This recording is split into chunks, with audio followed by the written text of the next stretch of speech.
नमस्कार दोस्तों, मैं राजकुमार लक्ष्य एकेडमी में आपका स्वागत करते हैं। दोस्तों, जैसा कि मैंने पहले वीडियो में आप लोगों को वर्णमाला के बारे में, स्वर और व्यंजन के बारे में जानकारी दी, जिसके कारण से चलते हुए समय के अभाव में कुछ वर्णमाला से संबंधित कुछ जानकारियाँ छूट गई थी, जो हम आज आप लोगों को बताएंगे। जैसे कि वर्णमाला में स्वर व्यंजन के अलावा कुछ और भी व्यंजन होते हैं और कुछ ऐसे चीज़ें होती हैं जो काफ़ी कंपटीशन लेवल में पूछी जाती हैं, और उनके बारे में आज हम समझेंगे और जानेंगे। देखिए, सबसे पहले हम पढ़ेंगे द्वित्व व्यंजन के बारे में। द्वित्व व्यंजन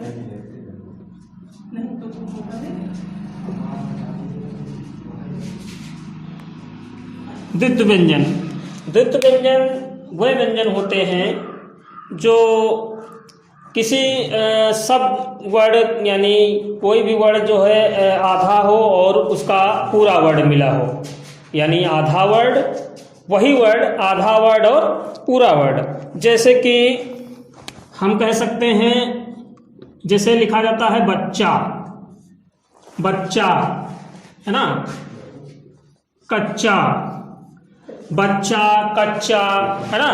और क्या होता है, जैसे बिल्ली है ना, बिल्ली, बच्चा, कच्चा, बिल्ली, दिल्ली, बिल्ली है ना। ये ऐसे शब्द होते हैं जो हमारे द्वित्व व्यंजन के अंतर्गत आते हैं।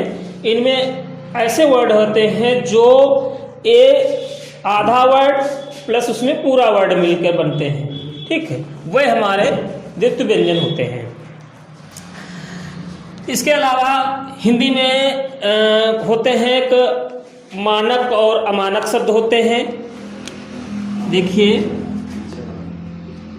मानक और क्या होता है, अमानक।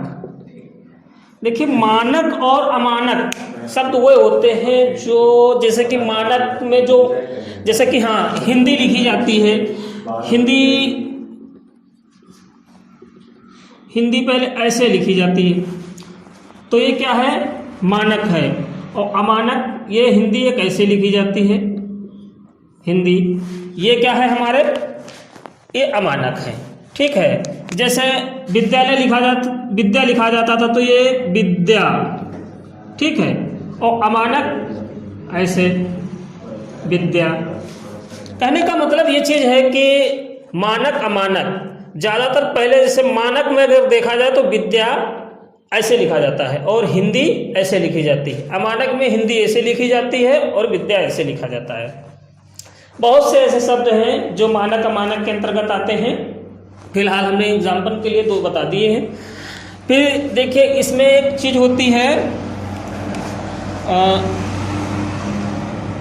सघोष और अघोष। ज़्यादातर पूछे जाते हैं सघोष और अघोष के बारे में। सघोष क्या है, अघोष क्या है ना, सघोष अघोष। तो इसके बारे में हम अभी आप लोगों को बताएंगे।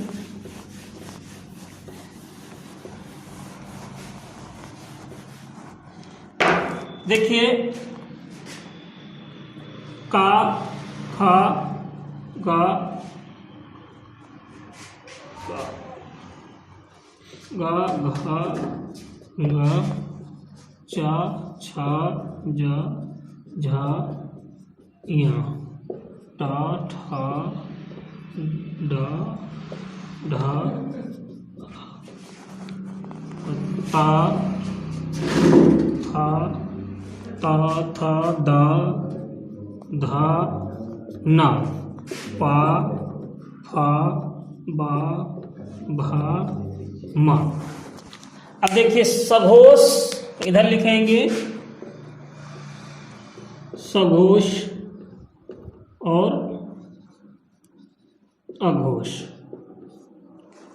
हमने आपको वर्णमाला के तहत व्यंजन में वर्ग के बारे में आपको बताया था।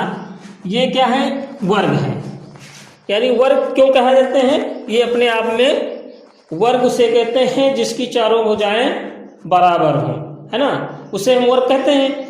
तो इसमें तो वही है, इसके चारों अक्षर क्या हैं? पांचों अक्षर क्या है? बराबर है। जैसे 5 इधर है, 5 इधर है, 5 इधर, 5 इधर, इसीलिए ये वर्ग में है, इसीलिए इसको वर्ग बोलते हैं। तो सघोष और अघोष, सघोष अघोष में क्या है कि देखिए इसमें क्या होता है, 5 वर्ग होते हैं ना, 5 वर्ग होते हैं। तो ये हुआ पहला, दूसरा, तीसरा, चौथा और पांचवा, यानी पहला, दूसरा, तीसरा, चौथा और पांचवा।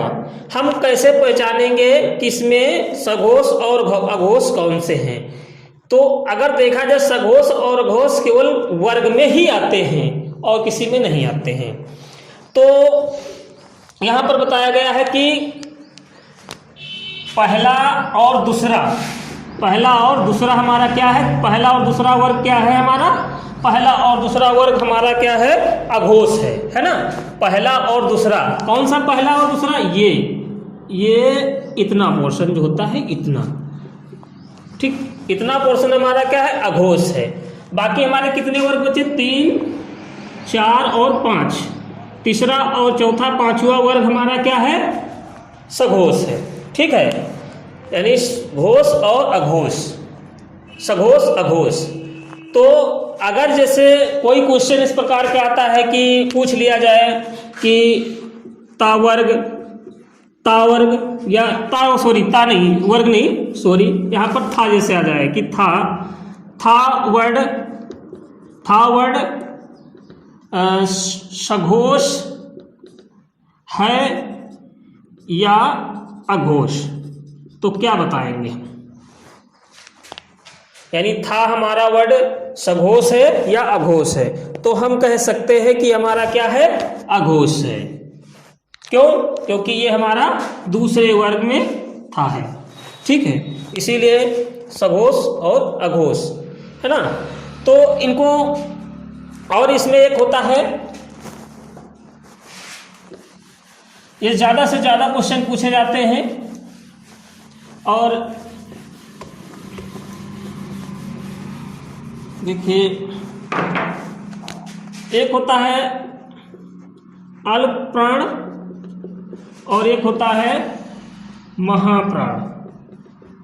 अल्प प्राण और महाप्राण, अल्प प्राण और महाप्राण में क्या है अंतर है?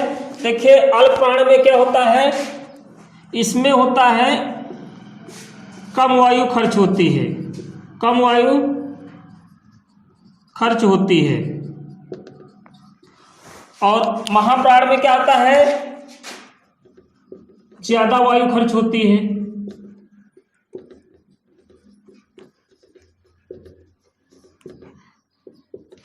यानी अल्प प्राण में क्या होता है कि कम वायु खर्च होती है और महाप्राण में ज्यादा वायु खर्च होती है। यानी ऐसे वर्ड जो जिनको बोलने में हमें क्या हो, कम वायु खर्च हो, है ना, ऐसे वर्ड जिनको बोलने में कम वायु खर्च हो वो हमारे क्या होते हैं? अल्प प्राण। जिनमें, जिनको बोलने में हमारी वायु ज्यादा खर्च होती है वो महाप्राण होते हैं, ठीक है।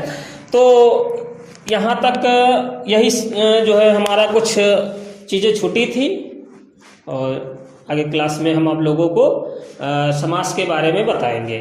धन्यवाद।